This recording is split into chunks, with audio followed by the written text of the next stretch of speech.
어느 한 아이가 집안에서 부주의로 불을 내고 말았습니다. 그래서 너무 이 아이가 두렵고 무서워서 집을 뛰쳐나갔습니다. 도저히 집에 들어올 자신이 없었습니다. 그래서 이상한 친구들을 만나고 방황하고 수년이 흘렀습니다. 너무너무 절망을 했습니다. 어느 날 내가 이렇게 살아서 뭐 할까? 이제 죽어버려야 되겠다 하고서 이렇게 자살을 결심을 하고 마지막 우리 부모님 얼굴 한번 보고 싶다. 그래서 고향으로 갔습니다. 캄캄한 어두운 밤에 혹시 담 너머로 부모님 얼굴을 배울 수 있지는 않을까 하는 기대감으로 갔어요. 근데 가서 봤니 웬일입니까? 이게 온 집안이 환하게 불이 켜져 있고, 자기 방에는 자기가 예전에 썼던 모든 것들이 아주 가지런히 정돈이 되어 있고 자기 침대에 베개가 놓여 있는 겁니다. 이 아이는 너무너무 슬퍼서 흐느껴 울었습니다. 우리 부모님이 나를 잊지 않고 있구나. 흐느끼고 있는데 그 인기척에 놀라서 두 부모님이 뛰쳐나왔어요. 그리고 아들을 끌어안고 웁니다. 아들아, 잘 왔다. 네가 집을 뛰쳐나간 그날부터 지금까지 우리는 불을 켜놓고 너를 기다려왔다. 아들아, 너를 사랑한다. 부둥켜 안고 아들과 울었습니다. 여러분, 성경에 보면 예수님께서 비유하신 말씀 가운데 탕자의 비유가 있습니다. 아버지로부터 상속을 받은 둘째 아들이 타국에 가가지고 모든 것을 다 잃었어요. 돼지 주엄 열매를 먹으면서 거지꼴이 돼서 우리 아버지 집에는 먹을 것이 많은데 집에 돌아오지 않습니까? 아버지는 그를 목욕을 시키고 금가락지를 끼우고 동네 사람들을 불러다가 잔치를 합니다. 내 아들이 죽었다가 살아났다. 이게 아버지의 마음입니다. 이게 하늘 아버지의 마음이에요. 여러분, 오늘 본문에 보면 예수님께서 부활하셨습니다. 부활하셔서 이제 여러 사람들에게 나타나기 시작하고, 그리고 이제 부활의 소문이 퍼져나가기 시작합니다. 때마침 예루살렘에서 낙심을 하고 엠마오로 내려가는 두 제자가 있었습니다. 예수님이 부활했다는데 야, 너 믿을 수 있냐? 아니, 난 아직도 긴가민가해. 근데 그 두 사람의 일행 가운데 예수님이 끼어들었다 했습니다. 그런데 그들은 예수님인 줄 알아보지를 못해요.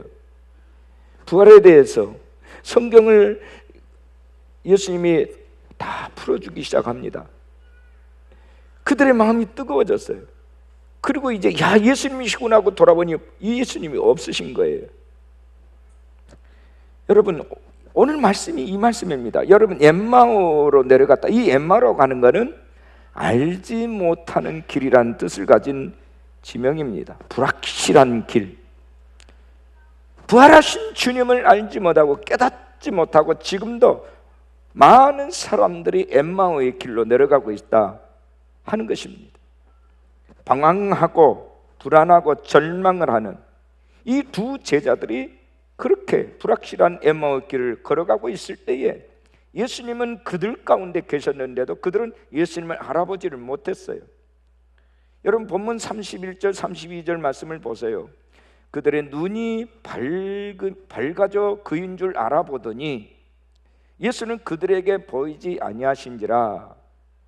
그들이 서로 말하되 길에서 우리에게 말씀하시고 우리에게 성경을 풀어주실 때에 우리 속에서 마음이 뜨겁지 아니하더냐. 따릅시다. 우리 속에서 마음이 뜨겁지 아니하더냐. 마음속에 불붙는 만같이 뜨거움이 있었다 이게. 그래서 이제 돌아보니까 벌써 같이 대화를 나누시던 예수님이 없더라는 얘기예요. 오늘 말씀 제목입니다. 따라하겠습니다. 뜨겁지 아니하더냐. 우리 기독교 신앙관을 불의 종교라 이렇게 얘기를 합니다. 뜨거움이 있어야 돼. 예수를 만난 사람들은 성령의 불이 지펴져 있는 거예요.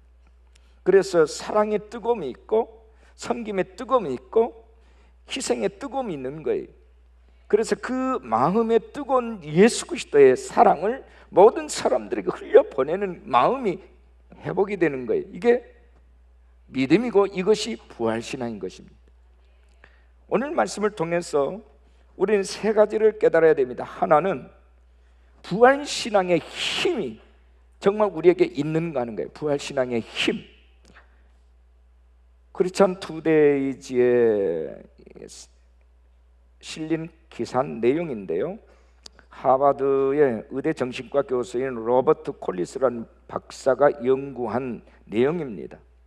그는 사회에서 불리하게 태어난 사람들, 그러니까 경제적으로나 환경적으로 열등한 상태 속에서 태어난 사람, 이른바 요즘 논쟁하고 있는 흙수저 인생, 이런 불우한 조건을 가지고 태어난 사람들이 이런 금수저 인생, 좋은 조건에서 태어난 사람들보다 훨씬 사회를 정하는 능력이 뛰어나고 성공한 사례들이 더 많다 하는 것입니다.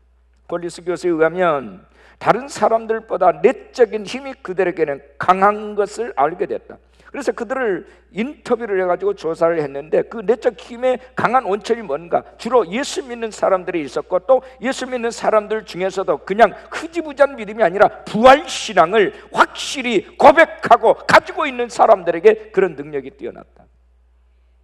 교회 다니면서도 예수 그리스도의 부활을 믿지 못하는 사람들이 있습니다. 그냥 교회 다니는 걸 도덕적으로, 철학적으로, 윤리적으로 좋은 말 하니까 그거 듣기 위해서 오는 거예요.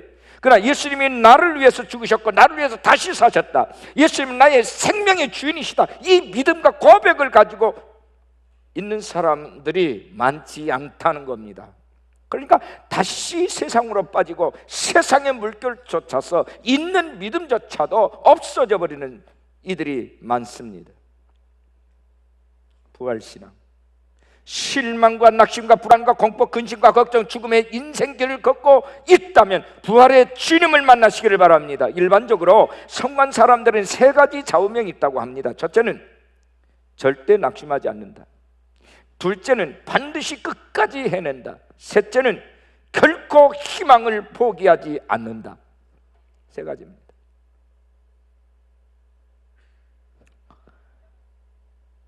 원래 이 부활이란 말은 일어난다, 살아난다, 재기하다, 더 나아가서는 올라선다라는 의미를 가지고 있습니다. 이것이 부활이란 단어의 뜻입니다. 무덤 문을 가로막고 있는 큰 바위덩어리와 같은 인생의 난제와 방해물을 걷어내고 다시 일어서는 게 부활신앙입니다.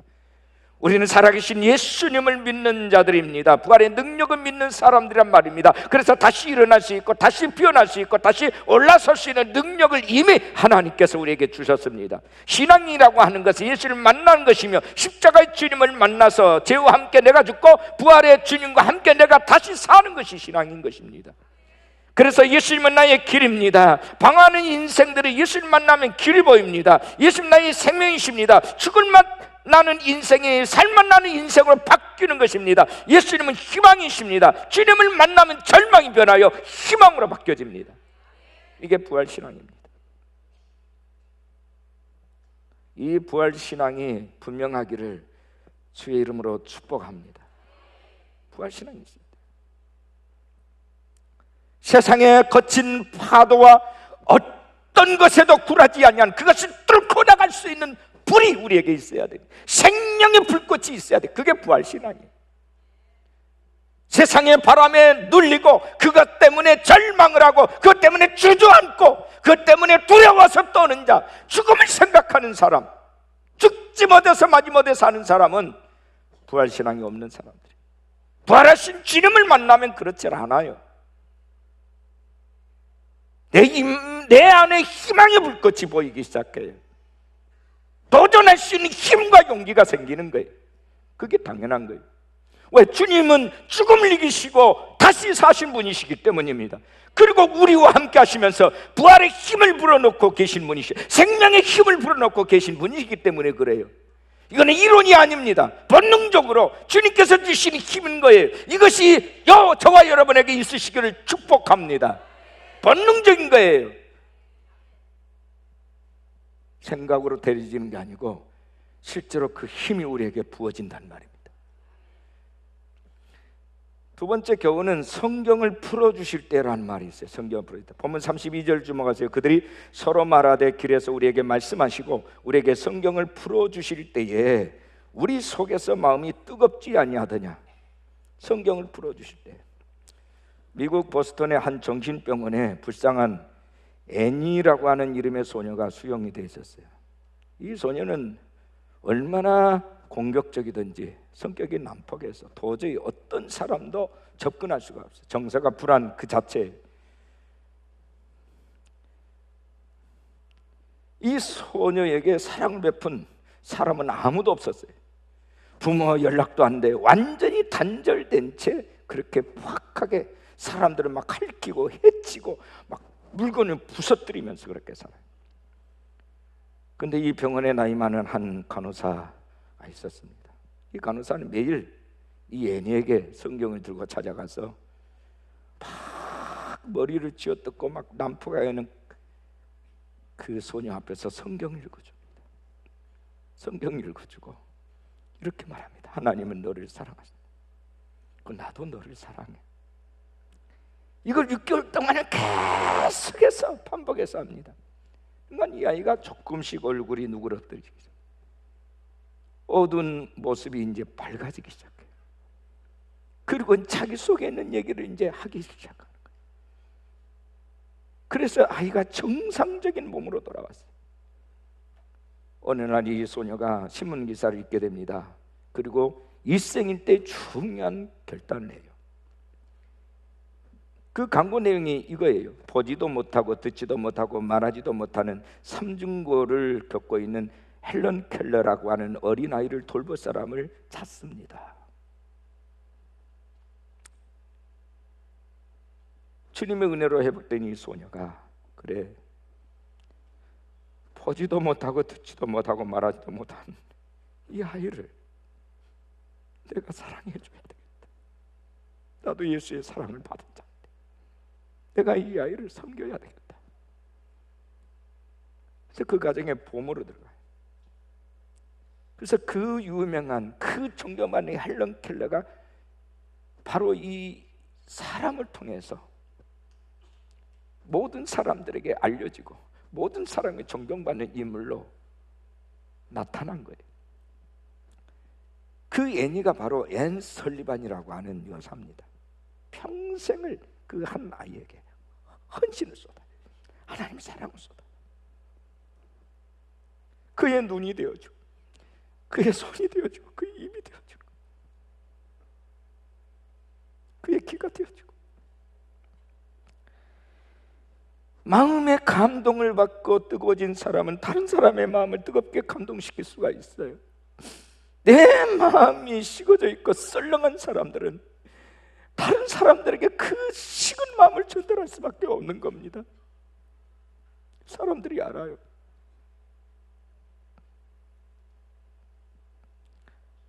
중국 선교사, 유명한 중국 선교의 아버지라고 일컫는 허드슨 텔러라고 하는 분이 계십니다. 믿음으로 헌신했어요. 열심히 최선을 다했습니다. 근데 점점 일이 많아지는데 도와주는 사람은 없지, 물질적으로 어려움이 많지. 그러니까 아주 스트레스를 많이 받아요. 밤잠을 설치다가 마침내 신경쇠약에 걸립니다. 잠이 안 오니까 어느 날 그는 성경을 펴놓고 읽는 순간 요한복음 15장의 말씀 속에서 거기서 큰 은혜를 받아요. 5절 말씀에 보면 나는 포도나무에 너희는 가지니라는 말씀이 나와요.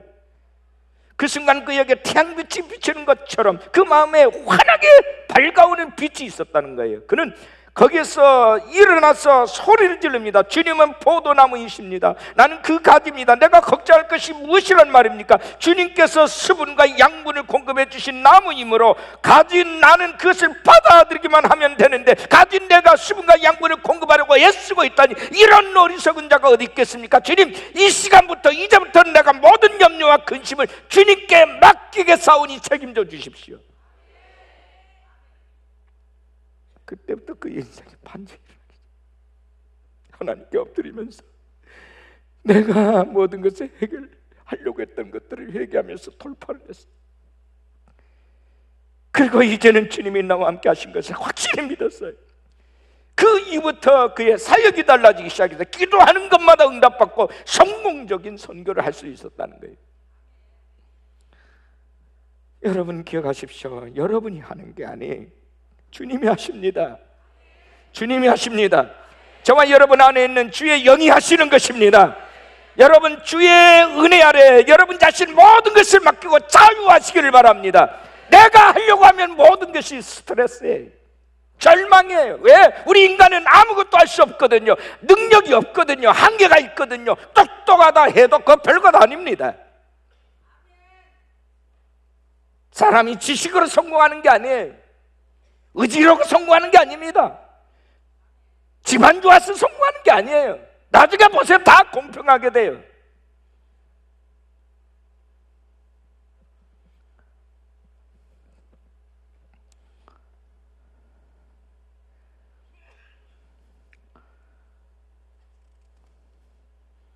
허드슨 텔러가 성경 말씀으로 뜨거워졌어요. 예수님 나사로를 살리셨습니다. 예수님께서 나는 부활이요 생명이니라고 말씀을 하십니다. 나는 부활이요 생명이니, 이 말씀을 믿으시기 바랍니다. 부활이요 생명이신 주의 말씀이 여러분과 저를 지배할 수 있기를 축원합니다. 주여 말씀으로 나를 지배하시옵소서. 주의 말씀 안에서 내가 자유해버리겠습니다. 하나님의 말씀으로 나를 통치해 주시기를 원합니다. 하나님 말씀 듣때 성경 읽을 때 여러분에게 뜨거운 마음이 일어나기를 축원합니다. 뜨거움이 와야 돼. 열정이 일어나야 돼. 다시 일어설 수 있는 믿음이 솟구쳐야 되는 거예요. 그것이 주의 말씀이고 주의 말씀의 능력입니다. 하나님 말씀과 함께 일하세요. 세 번째는 예루살렘으로 올라가야 된다. 여러분 보면 33절 34절 주목하세요. 그때로 일어나 예루살렘에 돌아가 보니 11 제자 및 그들과 함께한 자들이 모여 있어 말하기를 주께서 과연 살아나시고 시몬에게 보이셨다는지라. 11 제자들이 예루살렘에 모였어요. 예수님 부활 소식을 듣게 됐어요. 시몬에게 주님께서 보여주셨다고 말씀합니다.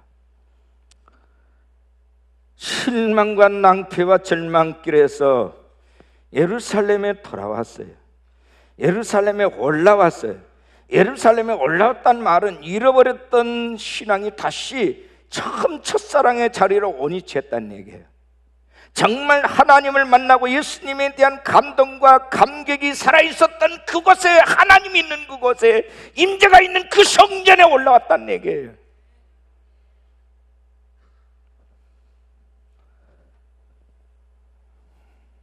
시골집에 불이 나면 제일 먼저 외양간에 있는 소를 밖으로 이렇게 빼내는 일을 한다고 합니다. 근데 이 불이 나면 이 소가 꼼짝을 안 한대요. 나올 생각을 안 한대요.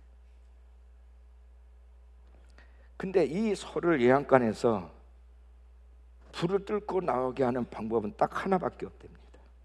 그건 뭐냐? 소가 먹는 여물통을 엎어버려야 된대요.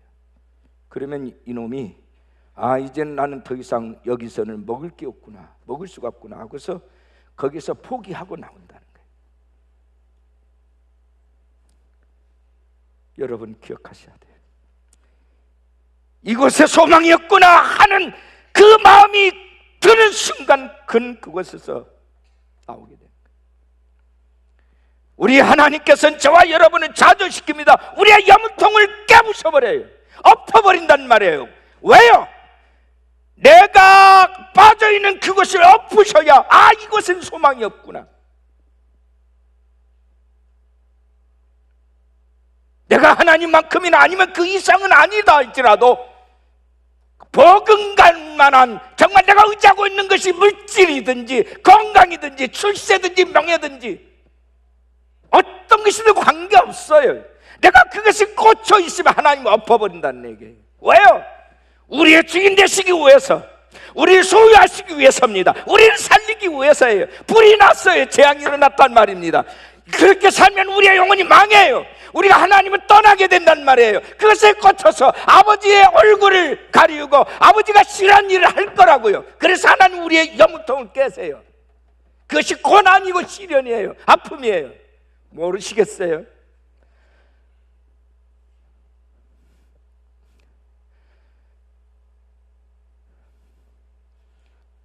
지난날에 여러분의 삶을 피드백해 보세요. 여러분의 신앙이 회복이 될 때가 언제인가? 여러분의 마음이 뜨거워질 때가 언제인가? 하나님이 내 염을통을 깨부셨을 때, 그때는 절박한 심정으로 아버지 앞에 무릎을 꿇었던 자들이 이제는 살만하니까 주님을 떠나, 주님 안 죽었어도 이제는 살만한 게 있어요. 먹고 사는데 지장이 없어. 일이 잘 돌아가, 얘들이 잘 커져. 그것이 여러분 잘 되는 게 아니라고요. 우리의 눈이 다시 세상으로 돌아가면 내 눈을 고정했던 그것을 하나님이 깨뜨리십니다.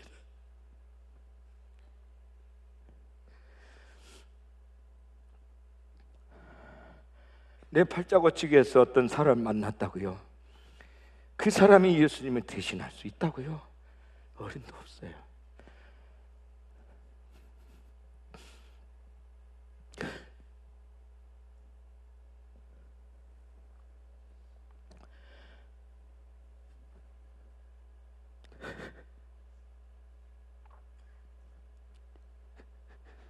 주님은 지금도 우리에게 네 염을통을 내놓으라. 주님한테 이것만은 건드리지 마세요. 이거는 내가 가장 소중하게 여기는 겁니다. 이거는 안 돼요.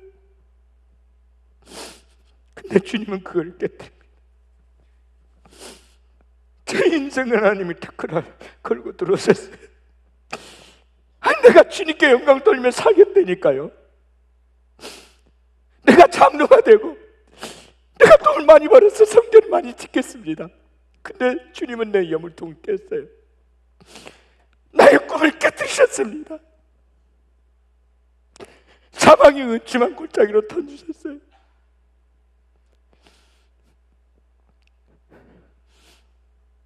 병원에서 치료 불가 판정을 받고 내 손상을 입은 저는 아무것도 할 수 없었어요. 매일매일 죽음의 그림자가 내게 드리워지면서 내게 두려움을 줬어요. 살면 뭐하는가? 죽음을 꿈꿨어요. 죽고 싶다.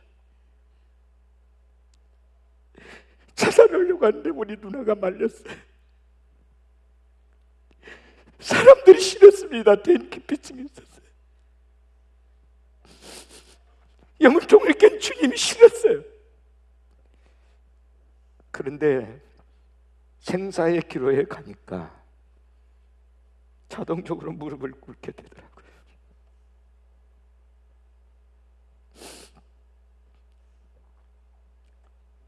주님, 내가 이대로 죽으면 너무 억울합니다.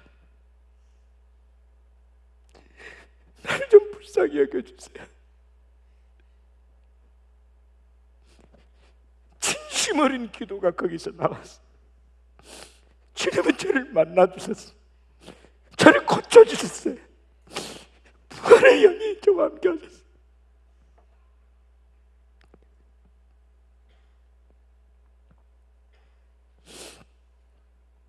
시편 119편 71절에 고난당한 것이 내게 유익이라. 이로 말미암아 내가 주의 율례를 배우게 되었나이다.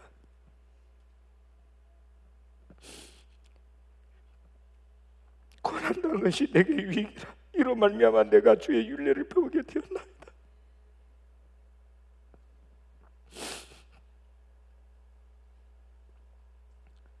절망 가운데 있으십니까? 힘드시다고요? 여러분의 염을통을 하나님 깨부셨습니까? 주님께 무릎을 꿇으십시오. 주님 만나십시오. 주님은 생명의 주인이시고 부활의 영이십니다. 우리를 사망의 음침한 골짜기에서 유일하게 끄집어낼 수 있는 분이십니다. 주님을 만나고자 하는 발걸음이 바로 예루살렘에 올라가는 발걸음입니다. 주의 성소 여러분이 처음 만났을 때 그 감동을 다시 복권하시기를 바랍니다. 주님, 내가 주님 앞에 정직하게 무릎을 꿇겠습니다.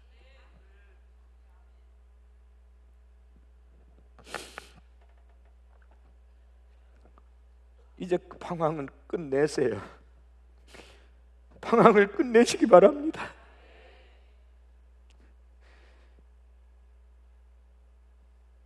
여러분이 의지했던 모든 것들 내려놓으세요.